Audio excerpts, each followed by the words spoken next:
Welcome to With Faith in Mind. My name is Jesse Koopman, the producer of the podcast, and I'm here with two of my very favorite people, John Terrill and Dan Hummel.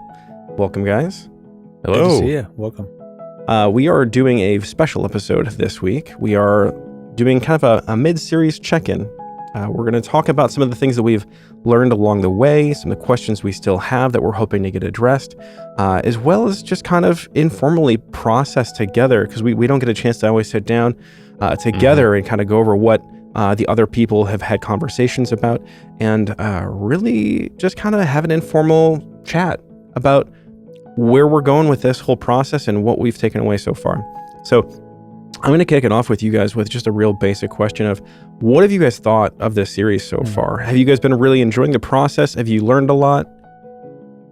Yeah, I can start. I think it's been really interesting. It's a certainly different type of podcasting than we're used to doing at Upper House. I think one of the more exciting things as we've gotten to extend invitations and actually have interviews, conversations with people, is just that we've gotten to talk to some really fun people and sort of our wish list type people too, as we've tried to map out different types of institutions of education, different backgrounds that people are coming from, different things they can talk about. I think in ways that don't always pan out when you start a project like this, we've really gotten to talk to the people that we started the project wanting to talk to. So that's been a great sort of fun part of the project, is getting to talk to these people. And we can get into sort of what we've talked about. But so far, I've really enjoyed the process. Yeah, I would agree. It's been fun to have these conversations, enlightening. It's also been a good learning experience for us. I mean, I'll speak for myself. I'm learning how to do this.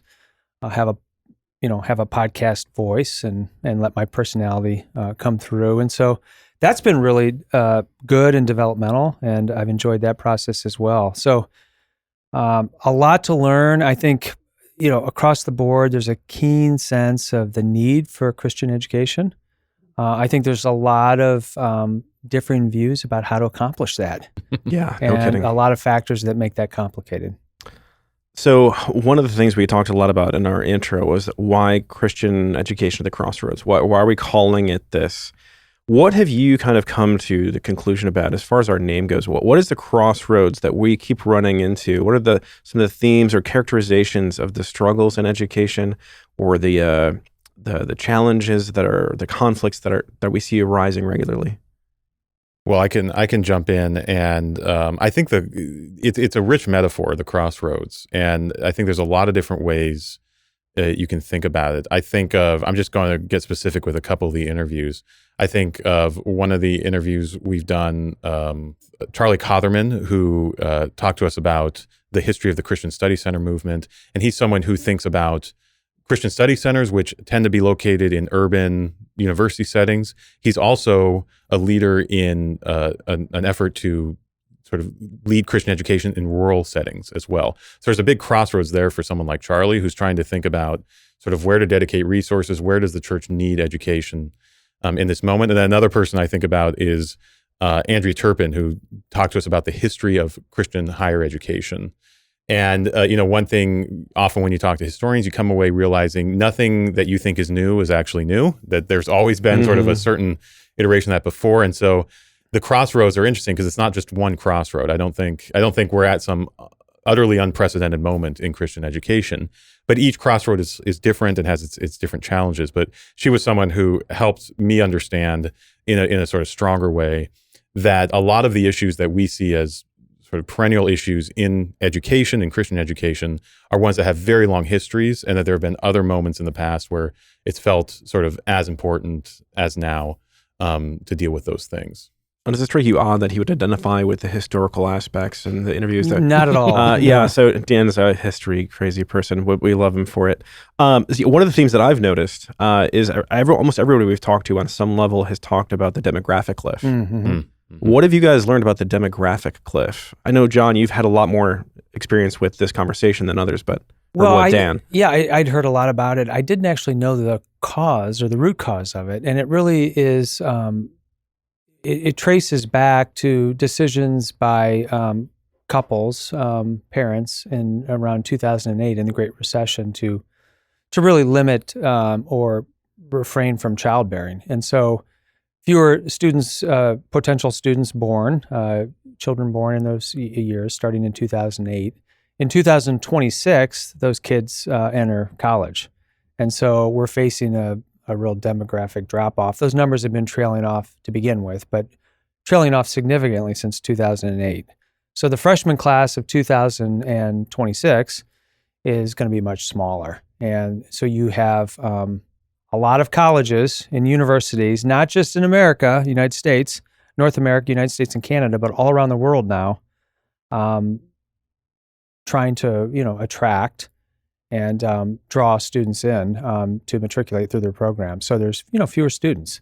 And that's not necessarily the case, we're not experiencing some of the same population challenges in different parts of the world, but there are more and more competitors these days with international possibilities, and you have just smaller numbers coming out of the United States.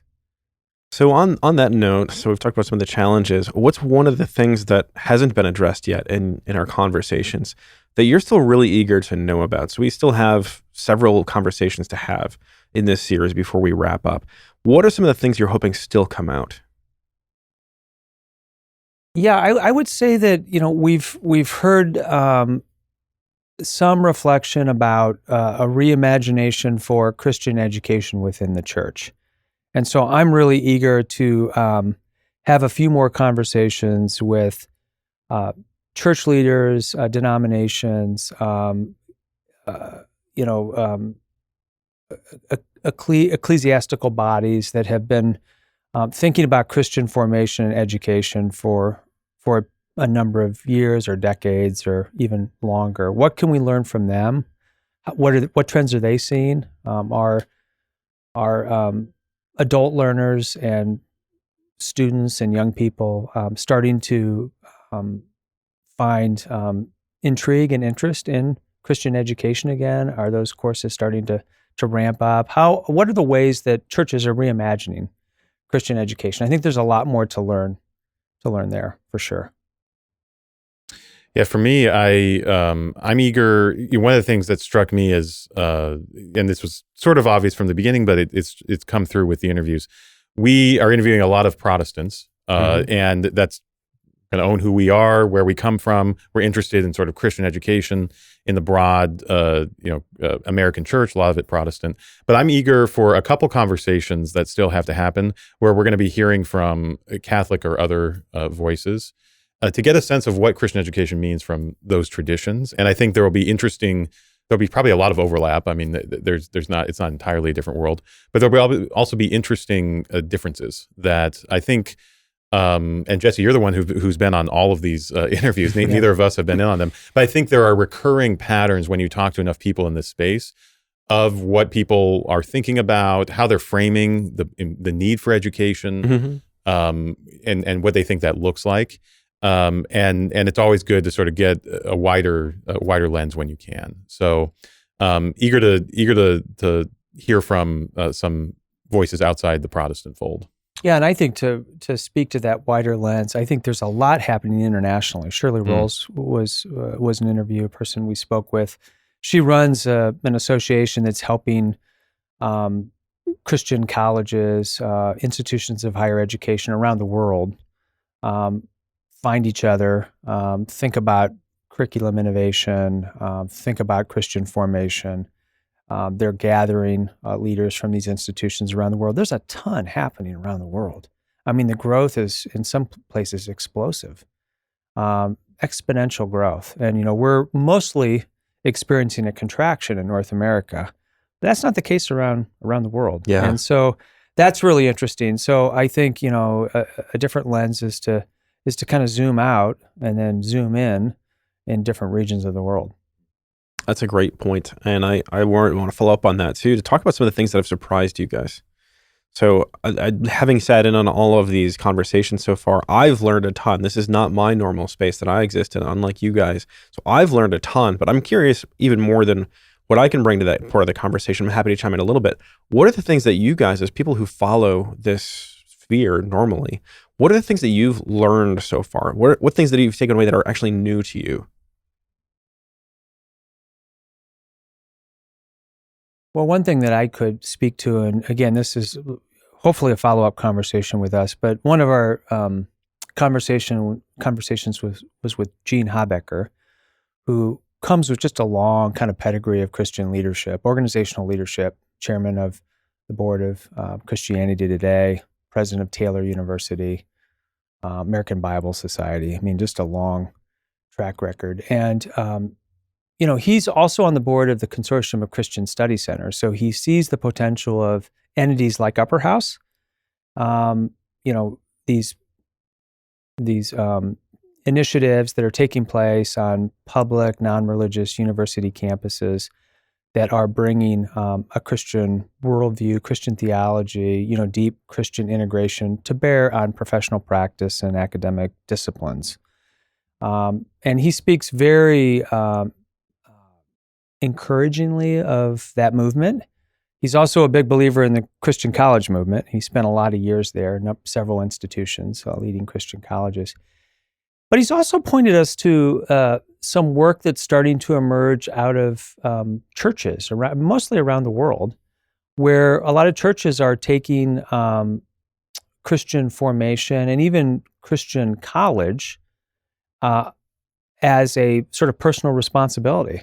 They're thinking about higher education. How could churches work together to create a college environment that, could either be in person or in many cases more of a hybrid or virtual opportunity to learn and to begin to, think about academic pursuits and disciplines through a Christian lens.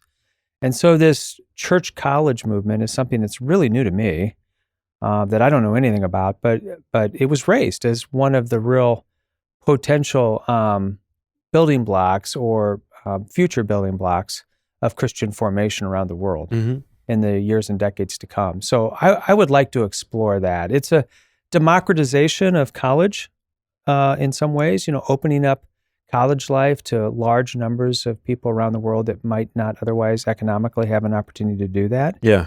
But through the vehicle of the church, the institution of the church. And so what does that look like? I think there's a lot for us to learn. Yeah, and I bet that's one of those things going to look wildly different in different institutions. I mean, the variety of churches we see, not even around the world, but just in our own community here in Madison, is pretty crazy. I mean, it's one church looks very, very different than the other, both theologically, culturally, and socially. So, I mean, to see what they would do differently with creating a sort of college program and institution within their own congregation would be very fascinating to kind of wrap my mind around and see what happens with that. Yeah, and I think it raises, as much as it encourages me, it also raises questions for me because fears for sure, yeah, because I am someone who, I think institutions serve us best when they serve out of their strengths and their deep reservoirs of experience and capacity, right? So should the church become a vehicle for higher education?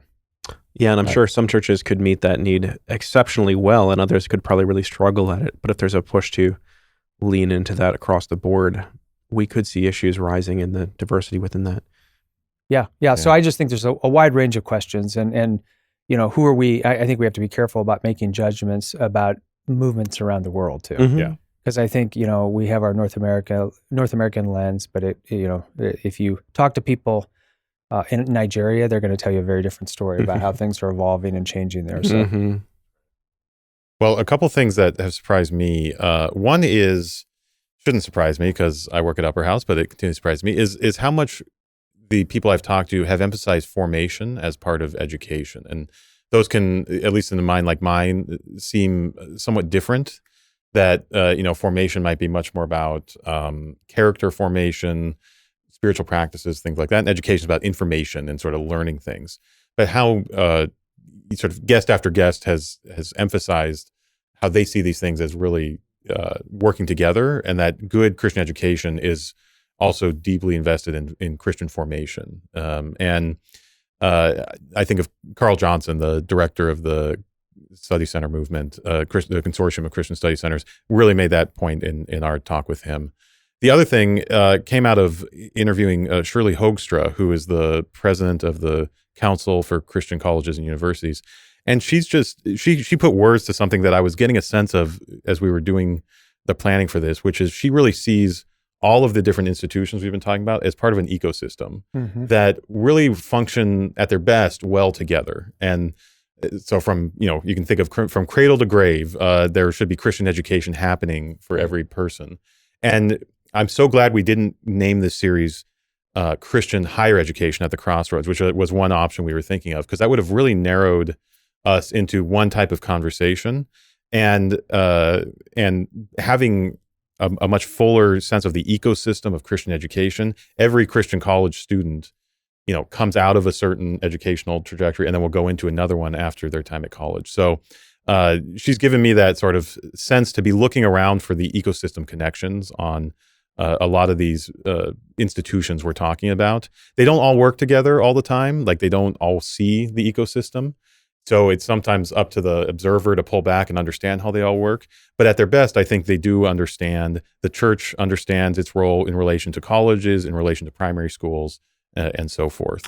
Yeah, I'd say if there was one surprise that I've certainly gotten across is that a lot of the conversations we've had with people who are very much leaders in Christian education are also very quick to point out its gaps.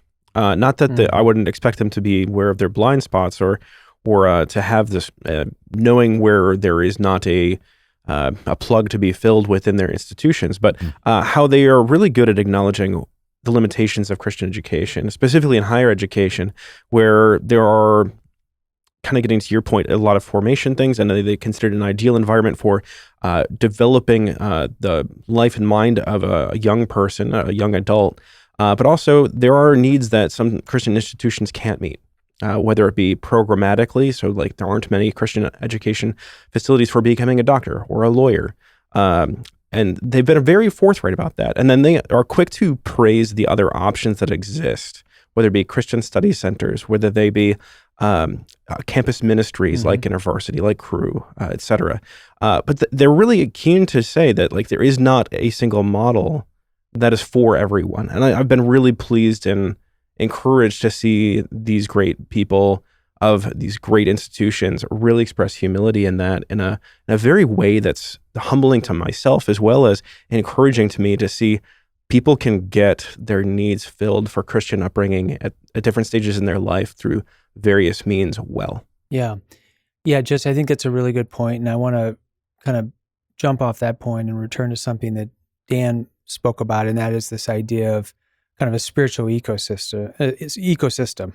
I do think that one of the things that surprised me is that is a humility, but also I think an opportunity is for greater awareness of how this ecosystem works. And so I liken it to like a river. There's things that are happening upriver that will eventually come downriver as somebody, enters college, or maybe even as an adult learner is being formed in a church context.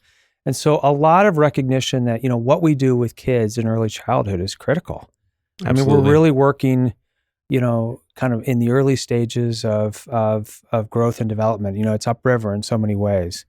And there's opportunities to bring vitality and nourishment at various stages along the river ecosystem. And I think I've been a little surprised that there aren't a lot of venues that bring all of these leaders across Christian education together to think together imaginatively. I was just thinking, this is super cool that we're doing this podcast because this ecosystem is so diverse, and it's often looked at as different pathways that don't intersect or don't have a crossroads. Yeah, they're sort of separate tributaries. So you could be in church Christian education, run a Christian education program at a church, big church, small church, and you might know nothing about the campus ministries. You might not have a lot of knowledge about the Christian Study Center movement, which is a newer movement, so that's not surprising.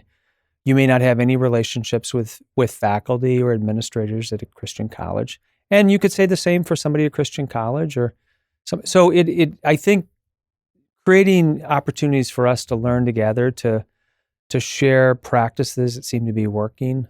We are, if we stop and think about our own stories, I mean, some of us came to faith. I was a young adult. So I have virtually, I have very few. I have some memories of Sunday school as a kid, but not like some people do. Mm-hmm. Others, were deeply formed through Sunday school. Campus ministry played a significant role in my life, but it was a campus ministry geared to graduate students, not to undergraduate students. So our stories are very different, and we've benefited in different ways. And I think if we can help to introduce participants of the ecosystem to one another, that I think will go a long way to bring fresh growth and new opportunities. Yeah. On that note, I'd like to take a little bit of a step back. So we've been talking about our own perspectives on this. I want to take a step back to our audience's perspective. Mm-hmm.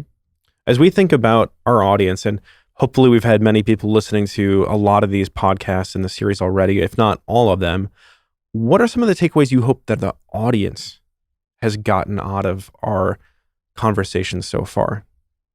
I know we're talking about it, but I'll start off with the ecosystem thing is really, as we're talking about it and mulling it over right now, it's really exciting me to think about whether it be prospective students or parents of students, that they could be aware that there's a multitude of options to do it well. And going down one path does not necessarily mean better than the other. It's about finding the path that best meets the need of the individual. So that's something I really hope as I think about young people all the time and what they're preparing for as they approach college life or what the next stage is after high school. I love that point. I think that I hope the series will just open up the imagination and vision for possibilities. That of all communities, of all educational institutions, my heart, my hope, and I think in some ways this plays out in reality, is that Christian institutions are leading the way, that they uniquely can see the image of God in all people, that they can open doors in ways that help young people and old people alike reach their capacity. I mean, I was really moved today. Earlier today, we actually had an interview with Marcio and Tia Sierra, and they run a church and a private Christian school here in Madison, and work as a husband, wife, pastor, principal team. And they work so hard with kids that come from difficult economic backgrounds, mostly kids of color, a lot of immigrant communities, African American communities, Hispanic communities. They work to open up all kinds of possibilities, to imagine what a trajectory of learning and possibility can look like. So, their rooms, rather than room 2 or room B, they name their rooms after colleges in the area. And they include colleges and universities, and they include vocational schools, technical schools, so that they're all the while saying, whether you choose to go to a 4-year college or you choose not to go to college or you choose to go to a technical school, reach your capacity. We're going to help you here to fulfill your dreams, and we're going to help you learn and grow. And they put all of that out in front so these kids can see lots of possibilities. That, to me, is fantastic. And that's what Christian institutions can do uniquely, I think, is see the image of God in people and work diligently to make it happen. That's great. I haven't heard that interview, so I'm looking forward to listen to it. It's really good. You'll enjoy it. Yeah. I think the sort of 10,000 foot insight I think we can be offering people is something about how precious. Maybe that's not the right word, but each of the people we're interviewing, they tend to be coming out of a particular institution, and many of them are leading these institutions. And I don't know, just talking to them, getting a sense of how they came into the work that they're into, just like, don't take anything for granted. A lot of these things, a lot of these schools have been around for centuries, maybe, certainly decades. A lot of the ministries we've talked to have been around a long time. And you sort of grow up, someone like me grows up and just takes these things for granted. Like, oh yeah, this is the landscape.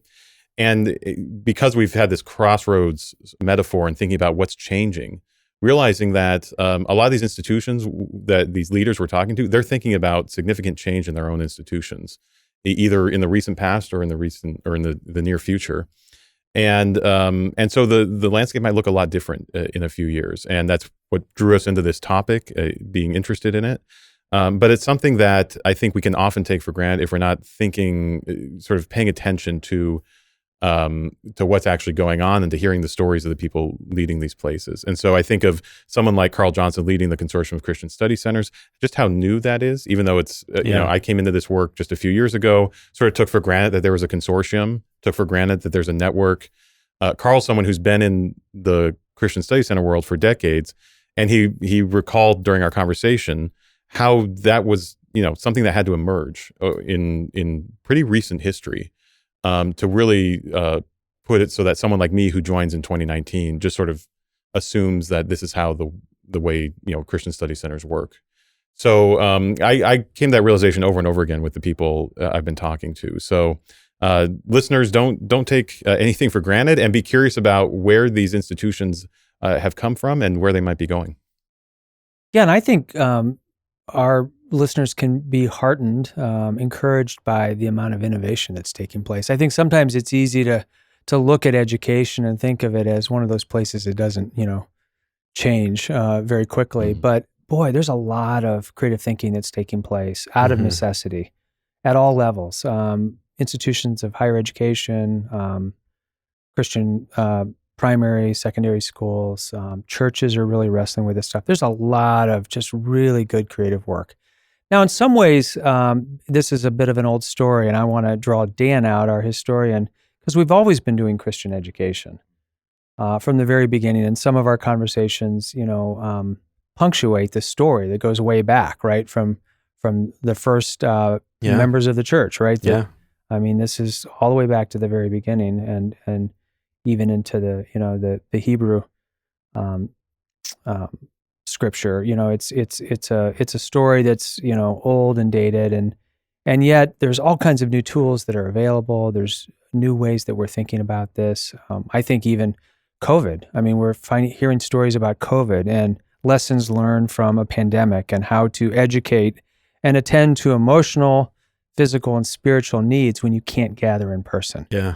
So lots of really key learning that and innovation, and I think that ultimately will serve students well, families well. And if I were a parent or a student and listening, I would be encouraged to hear how hard these institutions are working. To that note, one of my takeaways, as well as a takeaway I'd hope our audience really gets, is we are talking to some of the most prolific names in Christian education today, in America at least. And to hear the heart that all of these people have had for Christian education, for students, for people desiring to learn and have a thirst and hunger for growing in their faith, as well as getting empowered in both their heart and their spirit and their mind, is just overwhelming. Like the quality of people that we've had showing this level of character and the passion and enthusiasm and desire they have for continuing to grow the education is something that just has really, really encouraged me personally. Yeah, I want to jump in here just really quickly because I think this is not an easy field to lead in right now. No. These people have committed their lives to Christian formation, Christian education. They could have an easier life in other industries. You think about higher education, Christian higher education, not a lot of margin for error. They are scrutinized by, you know, internal and external stakeholders, board members. I mean, it's a high demand 24/7 kind of thing. And I think they're in it because they really care. Yeah. They really care. And they want to see the church flourish. They want to see people flourish. Yes, they care about their particular institution, but they have a much larger, bigger vision for how this is good for our society at large. You know, it's like a piece of folk wisdom that people don't join higher education unless they're really passionate about teaching, or there's other things you could do that maybe don't come with the same frustrations or more pay or whatever. And I think it's doubly so for Christian higher education. It's, I don't want to glance or sort of gloss over some of the significant difficulties that a lot of our guests have talked about in terms of, we talked a little about the demographic cliff. There's massive financial stresses in particularly Christian higher education.